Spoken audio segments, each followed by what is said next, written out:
Eh ben, merci d'organiser cette journée. On a 10 minutes, c'est très court pour raconter une expérience, des questionnements de recherche. Donc j'ai pris plutôt le parti de partager des éléments de réflexion, de référence qui peuvent contribuer à nourrir ce qui s'est raconté ce matin et à montrer ce que ça peut donner concrètement au travers d'un projet que j'ai eu l'occasion de développer. Moi, ma pratique de chercheur, elle s'inscrit dans une triangulation qui est celle d'un rattachement institutionnel d'enseignants-chercheurs ici, d'une pratique collective au sein d'un collectif qui s'appelle Yapluka, et en tant qu'habitant d'un territoire, voilà, et subjectivité localisée.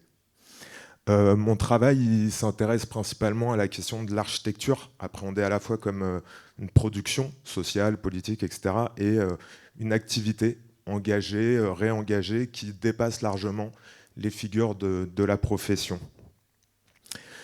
Cette architecture, elle se construit au croisement de trois champs disciplinaires qui sont l'art, mais entendu comme pratique d'art en commun. Ça, c'est Dzong Mingal qui parle de ça, donc je ne vais pas développer ici, je ne vais pas trop avoir le temps. L'urbanisme est appréhendé d'un point de vue de l'urbanisme intermédiaire, donc de pratiques qui vont engager le présent, dépasser l'idée de planification, etc. Et du design social qui va engager des méthodologies de travail avec les publics, les habitants assez spécifiques.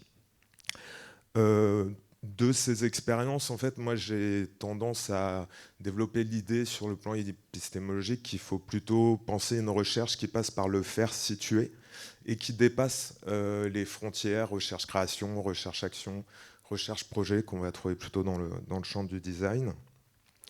Et en termes de positionnement, voilà, je trouve que là, je cite Pascal Nicolas Lestrade qui lui propose de parler d'une recherche de plein vent, c'est-à-dire une recherche qui va se mener en dehors des cadres préétablis et qui va aller se frotter au réel. Et cette recherche, elle prend comme point de départ toujours le milieu depuis lequel elle va se déployer. On n'arrive pas avec un objet de recherche, on s'immerge dans une situation, et la problématisation, elle va se construire avec le milieu, et en l'occurrence, le milieu de vie dans lequel j'évolue et évolue mon collectif. Et cette recherche, elle produit un certain type de savoir, et là encore, je pense qu'on a beaucoup de références qui permettent de le penser mieux que je ne pourrais le dire. Et cette idée des savoirs situés, qui résonne avec l'idée d'architecture située, me semble un terme intéressant pour penser qu'est-ce qu'on fait de ces connaissances qu'on produit et comment on les fait vivre et on les interroge. La question de l'art dans tout ça, moi, la pratique artistique, elle touche un peu tous les champs disciplinaires que j'ai évoqués, mais je trouvais intéressant de citer Ingold, qui lui vient souligner comment la pratique artistique, elle peut aider peut-être l'université à dépasser certaines sectorisations et logiques d'instrumentalisation de certaines pratiques. Et en gros, pour moi, la recherche qu'elle constitue, pour nous tous, c'est un commun oppositionnel, c'est-à-dire une activité, là encore, continuer, un savoir qu'on coproduit en permanence toutes et tous ensemble, mais aussi avec la société et les groupes avec lesquels on peut travailler, quoi. De tout ça émerge pour moi donc une pratique qui est celle de l'artiste, architecte, chercheur habitant en habitant, c'est-à-dire en étant engagé dans un processus d'habiter, et donc qui va prendre cette idée du commun comme une activité, du voisinage comme une méthode, et la quotidienneté en fait comme un rythme et une temporalité de projet, d'action et de recherche. Cette posture de l'architecte habitant, je la déploie dans un lieu qui s'appelle l'Hyperlieu, qui est alors on parle d'Art Run Space, moi je propose de parler d'Art Run Place, qui est en fait un laboratoire situé à Bagnolet, en région parisienne, vous allez voir, et où on déploie un peu cette idée d'un art de voisiner et de construction du projet qui se fait dans la proximité. Donc on est dans le nord-est parisien. Ça marche plus. Ah si, ça y est, ok. Donc moi, j'habite dans cette ville au sud et le lieu dont je parle se trouve au nord. On va arriver. Et ce lieu, en fait, est un lieu de diffusion de pratiques d'art en commun, de design social, en accueillant des chercheurs, des artistes en résidence, voilà, depuis une dizaine d'années. Il est dans un quartier en rénovation urbaine qu'on attendait depuis 15 ans et qui vient de commencer là. Et donc on est pris dans cet écart entre un projet macro et une quotidienneté vécue par des habitants en attente de cette transformation. Et c'est dans ce contexte qu'on a créé un projet qui s'appelle le Festival en bas du Bat. Et donc pour vous montrer ce que c'est, je vais prochaine petite vidéo qui...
Donc c'est un événement, un festival, vous aurez compris le concept, c'est 5 jours, 5 équipes qui arrivent et qui, dans un quartier, on va tirer au sort un site pour chaque équipe.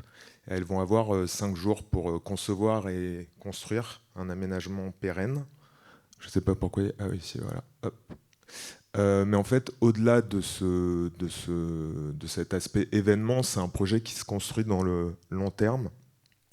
C'est-à-dire qu'il y a tout le travail d'identification des sites en amont, avec les partenaires publics, avec les bailleurs sociaux, avec les habitants. Donc il y a tout un travail de maîtrise d'usage qui est fait. Et ensuite, il y a toute une expérimentation autour du réemploi, parce que toutes les installations sont faites en réemploi. Donc voilà, on teste concrètement ce que ça peut donner de construire des installations pérennes et qu'est-ce que ça engage comme question à plein de niveaux. Il y a vraiment aussi l'idée de créer un temps qui soit un temps d'interaction avec le territoire et sur lequel s'appuyer justement pour faire recherche, dans le sens où j'arrive à un élément qui devait circuler mais qu'on n'a pas pu imprimer. Donc je vais vous montrer des images. Tac. C'est je disais un projet au long terme parce que nous, on développe aussi tout un tas de projets de pédagogie là-bas, avec des écoles d'archi, des écoles d'art, des universités dans ce travail de lecture et d'enquête qui est fait dans le territoire. Donc il y a un travail de recherche qui s'inscrit dans le temps long, mais on a aussi expérimenté l'idée de se dire en quoi justement créer une situation singulière comme celle-ci, elle est en capacité de participer à construire une connaissance située spécifique. Et donc pendant ces 5 jours, il y avait 5 collectifs, mais il y avait aussi un collectif de chercheurs qui étaient accueillis et qui ont vécu le festival comme tout le monde et qui ont produit au terme des 5 jours un fanzine de recherche qu'on a diffusé, qui a été un support de débat et qui aujourd'hui continue à infuser le territoire élargi. Et cette expérience-là d'une recherche comme ça dans le temps court, où des chercheurs sont plongés, immergés dans un territoire qu'ils ne connaissaient pas, c'était assez intéressant de voir les décalages que ça peut produire. Donc voilà, pour conclure en gros les 10 minutes, il y a un peu deux questions. C'est en quoi cette recherche à l'œuvre, elle contribue à nourrir ce milieu et des dynamiques qui peuvent y préexister ou s'y déployer en prise avec une autre situation. Et en retour, et ben voilà comment cette plongée dans un territoire, elle nous oblige aussi à nous déplacer, à nous décaler dans nos manières d'appréhender la recherche. C'est 0 seconde, mais je finis juste en faisant de la promo pour dire qu'il y a une deuxième édition cette année dans un autre quartier et qu'il va encore y avoir une résidence de recherche et que si des gens sont intéressés, ben, ils peuvent me contacter. Voilà. Merci.